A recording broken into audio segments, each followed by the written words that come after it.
आइए इस घड़ी हम अपनी आंखों को बंद करें। हम प्रभु का धन्यवाद करेंगे। हे महान प्रेमी पिता, सर्वप्रथम आज के सुंदर दिन को देने के लिए हम आपका धन्यवाद करते हैं। प्यारे प्रभु पिता, हम धन्यवाद करते हैं सुंदर स्तुति आराधना के इस गीतों को आपने स्वीकार किया। पिता, हम धन्यवाद करते हैं इस वक्त में पूरे विश्व में जितने भी तेरे सेवक सेविकाएं, जितने तेरे दास और दासियां इस वक्त तेरे वचनों की उद्घोषणा करने के लिए जहां कहीं भी खड़े हैं पिता, जितने भी तेरे बच्चे जो वचन के श्रोता हैं, जो भी सुनने वाले हैं मेरे पिता, हर एक के हृदय रूपी जमीन को इस वक्त में तू उपजाऊ बना पिता, और तेरा वचन रूपी बीज जब एक एक के जीवन में बोया जाए पिता, 1000 करोड़ गुना फलवंत हो। प्यारे प्रभु पिता, हम धन्यवाद करते हैं पिता। इस घड़ी पवित्र आत्मा का सामर्थ्य को चाहते हैं प्यारे प्रभु। आइए इस घड़ी एक एक के मुख के द्वारा पिता तू बातें करना प्यारे प्रभु पिता, तेरे वचनों को हम अधिकाई से सुन सके और उस वचन के अनुसार चलने में तो हम सबों की सहायता, मदद और अगुवाई करना। शैतान की देखी अनदेखी ताकतों को पिता इस घड़ी यीशु तेरे नाम से हम तोड़ते हैं पिता। हम सबों के पाप और गुनाहों के लिए इस वक्त में तुझसे क्षमा चाहते हैं पिता। आज होने दे प्यारे प्रभु इस वक्त में पिता परमेश्वर तेरे जीवित वचन के द्वारा पिता आपके नाम को महिमा मिले पिता। हम धन्यवाद के साथ इस प्रार्थना को प्रभु यीशु के नाम से मांगते हैं। दया से सुनिए और ग्रहण कीजिए, आमीन। आज का जो पहला वचन है कुरिन्थियों के नाम पौलुस प्रेरित की दूसरी पत्री अध्याय 1 पद संख्या 4। वह हमारे सब क्लेशों में शांति देता है ताकि हम उस शांति के कारण जो परमेश्वर हमें देता है उन्हें भी शांति दे सकें जो किसी प्रकार के क्लेश में हो। दूसरा वचन है नीति वचन सूक्ति ग्रंथ अध्याय 4 पद संख्याएं 2 से 4। क्योंकि मैंने तुमको उत्तम शिक्षा दी है, मेरी शिक्षा को ना छोड़ो। देखो, मैं भी अपने पिता का पुत्र था और माता का अकेला दुलारा था, और मेरा पिता मुझे यह कहकर सिखाता था, तेरा मन मेरे वचन पर लगा रहे, तू मेरी आज्ञाओं का पालन कर, तब जीवित रहेगा। ये प्रभु की वाणी है। ईश्वर को धन्यवाद।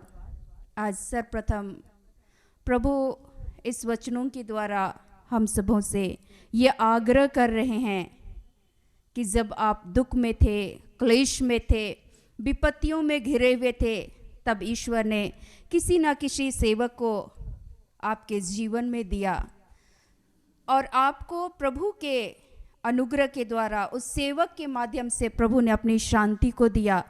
तो आपने अपने जीवन में ईश्वरीय शांति को महसूस किया।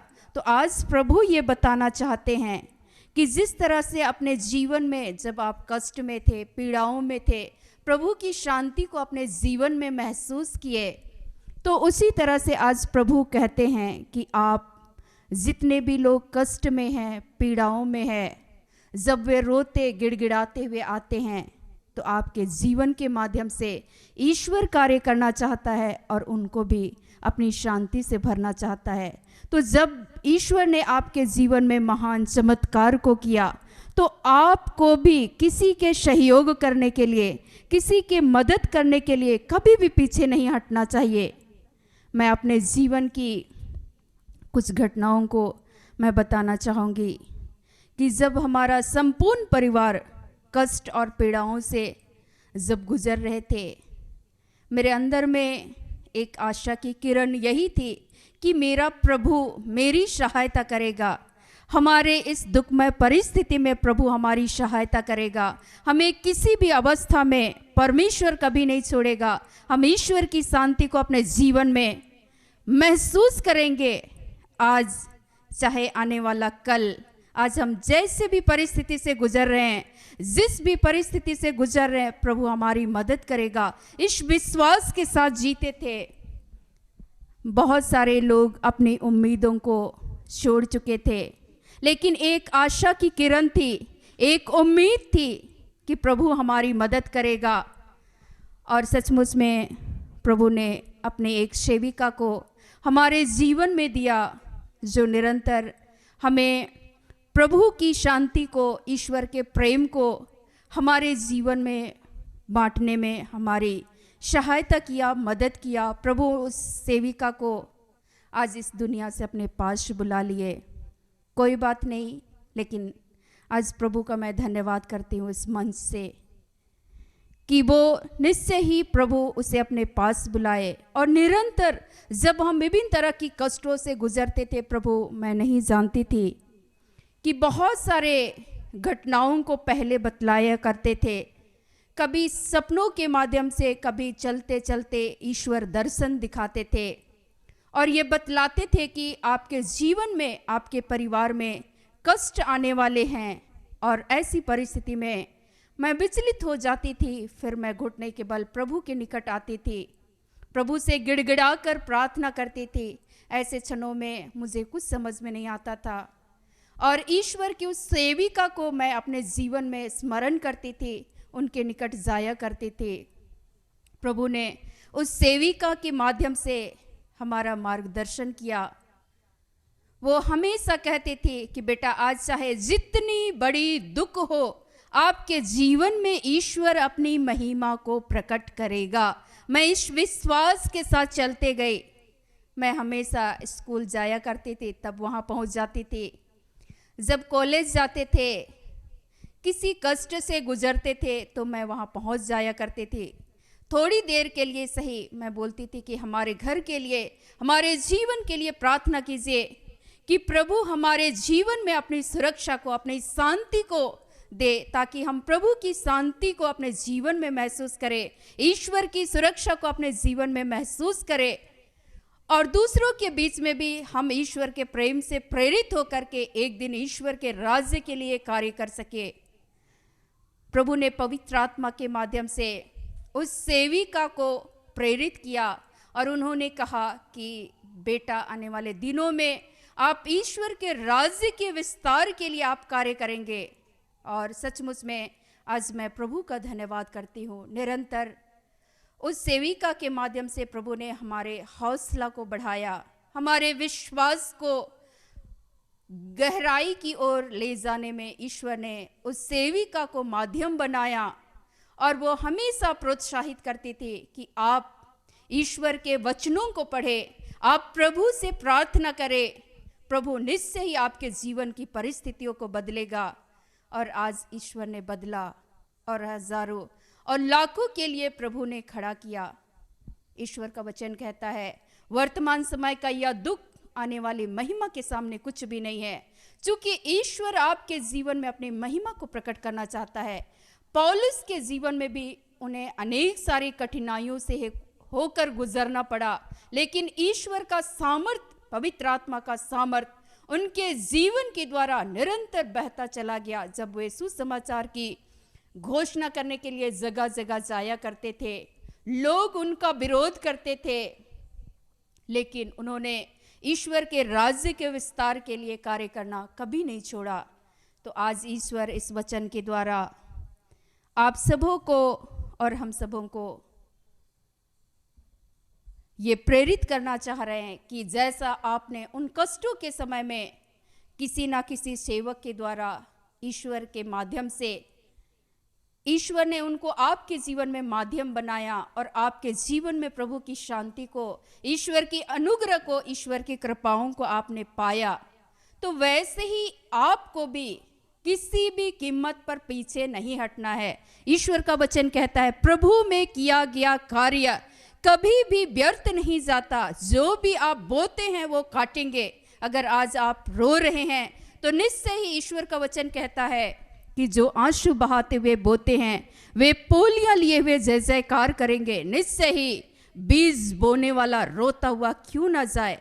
आज आपके जीवन में लाखों कष्ट हो, लेकिन आप ईश्वर के संतान हैं। कष्ट तो आएगा, दुख तो आएगी, लेकिन आप ईश्वर के शांति के साथ, ईश्वर के प्रेम को अपने जीवन में महसूस करेंगे। ईश्वर का वचन कहता है, दुख ईश्वर का एक परम बुलाहट है। ईश्वर का वचन बतलाता है कि पुत्र, यदि तुम प्रभु की सेवा करना चाहते हो तो दुख और विपत्ति का सामना करने को तैयार हो जाओ। निश्चय ही मसीह में मेरे माता पिता, भाई और बहनों, प्रभु आप सबों को पवित्र आत्मा का सामर्थ्य दे। वचन के दूसरे खंड की ओर जब हम लोग जाते हैं, सुक्ति ग्रंथ जिसको नीति वचन भी कहा जाता है, ईश्वर का वचन ये बतला रहा है, शिक्षा की बातें हैं, ज्ञान की बातें हैं। आज आप ध्यान से सुने, ईश्वर की बातों को अपने जीवन में आप मन लगा कर सुने, प्रभु के वचनों पर आप मनन चिंतन करें। ईश्वर का वचन ये बतला रहा है, क्योंकि मैंने तुमको उत्तम शिक्षा दी है, मेरी शिक्षा को ना छोड़ो। आज प्रार्थना योद्धा परिवार के माध्यम से ईश्वर ने अपने सेवक और सेविकाओं के माध्यम से विभिन्न तरह से छोटी छोटी बातों को, ईश्वर के वचनों को, ईश्वर की शिक्षाओं को, आज्ञाओं को हमारे बीच में रखा गया। अगर उसमें से किसी एक प्रचार पर भी अगर हम लोग ध्यान देंगे और ईश्वर के वचन के अनुसार चलने का प्रयास करेंगे तो निश्चय ही प्रभु आपके जीवन को आशीषित करेगा, उन्नत करेगा, समृद्ध करेगा। सुक्ति ग्रंथ का लेखक ही है सुलेमान, राजा सुलेमान। ईश्वर ने उसे अपने प्रज्ञा, ज्ञान, बुद्धि और विवेक से भरा। और आज प्रभु आप सबों से ये आग्रह कर रहे हैं कि ईश्वर की आज्ञाओं को, ईश्वर की शिक्षाओं को किसी भी कीमत पर आपको नहीं छोड़ना है। जिस तरह से यीशु मसीह को ईश्वर ने एक विशेष उद्देश्य के तहत इस संसार में भेजा, हम मानव जातियों की उद्धार और मुक्ति के लिए उन्होंने सूली पर अपने आप को बलिदान किया। उनको असंख्य दुख, तकलीफ, क्लेशों से होकर गुजरना पड़ा, किंतु वे ईश्वर के आज्ञाकारी बेटे बने रहे और क्रूस मरण तक आज्ञाकारी रहे और ईश्वर की इच्छा को पूर्ण किए। आज ईश्वर हम सबों से ये आग्रह कर रहे हैं, चाहे आप जितने भी धनी मनी हो, आपको भी आपके माता पिता जो आपको प्यार करते थे अपने कांधे में बैठाए होंगे, आप भी अपने माता पिता के लाडले दुलारे रहे होंगे। आज प्रभु के उस प्रेम को अपने जीवन में अनुभव करें, चाहे वो जिस भी रीति से हो, चाहे वो गुंडागर्दी करने वाला हो, वो भी अपना बच्चा को प्यार करता है। ईश्वर भी अपने बेटे यीशु मसीह से प्यार करते थे। और जो ईश्वर के हम सब बच्चे हैं, जिसे ईश्वर ने बड़े प्रेम से हमें बनाया, सजाया, संवारा अपने नाम की महिमा के लिए, हमारे बीच में ईश्वर ने आज्ञाएं, आदेश और शिक्षाओं को दिया। जैसा मैंने तुमसे प्रेम किया, तुम भी एक दूसरे से प्रेम करो। ये ईश्वर की सबसे बड़ी आज्ञा है। और आज ईश्वर ये बतलाना चाह रहे हैं कि जो भी अपने बच्चे को प्यार करता है, उनको शिक्षा देता है, उनको ताड़ना देता है, उनको कोड़े लगाता है, ताकि उस बच्चे के जीवन में भटकाव ना आए, वो प्रभु से दूर ना चला जाए। आज ईश्वर हम सबों के जीवन में भी कई बार दुख में, तकलीफ में, क्लेश में, आर्थिक तंगी से होकर जब हम गुजरते हैं, निश्चय ही ये प्रभु का प्रेम है, ईश्वर की बुलाहट है। कई बार हम भटक जाते हैं, हमारे जीवन में प्रभु इतनी ना आशीषों को देते हैं, बहुत सारी कृपाओं को देते हैं, और हम धीरे धीरे धीरे धीरे करके प्रभु के आज्ञा, ईश्वर की शिक्षाओं को छोड़कर इस दुनियावी रीझ और रंग में हम और आप खो जाते हैं। ऐसी परिस्थिति में चूंकि उस पिता के हम सब बच्चे हैं, उसने अपने आत्मा को हम सबों के जीवन में डाला, और वो आत्मा को ईश्वर चाहता है अपने नाम की स्तुति और महिमा के लिए। और आज प्रभु ये कह रहे हैं कि ईश्वर चाहते हैं जैसे कि हमारी आत्मा ईश्वर के पास जाए, तो उसी तरह से ईश्वर हमारे जीवन में जब भी हम भटकते हैं, ईश्वर वचन रूपे हथौड़े के द्वारा हमें मारता है, पीटता है, ताकि हम ईश्वर की शिक्षा, ईश्वर की आदेशों का पालन करें। और ईश्वर आज बोल रहे हैं, अगर आप ईमानदारी से ईश्वर की आज्ञा और शिक्षाओं का पालन करेंगे, आपको इस जीवन में प्रभु आशीषित करेंगे, उन्नत करेंगे, आप जीवित रहेंगे। ये ईश्वर का प्रतिज्ञा है कि ईश्वर की आज्ञा और शिक्षाओं को आप अंत तक थामे रहें, प्रभु आपको थामे रखेगा, आपके जीवन को प्रभु आशीषित करेगा।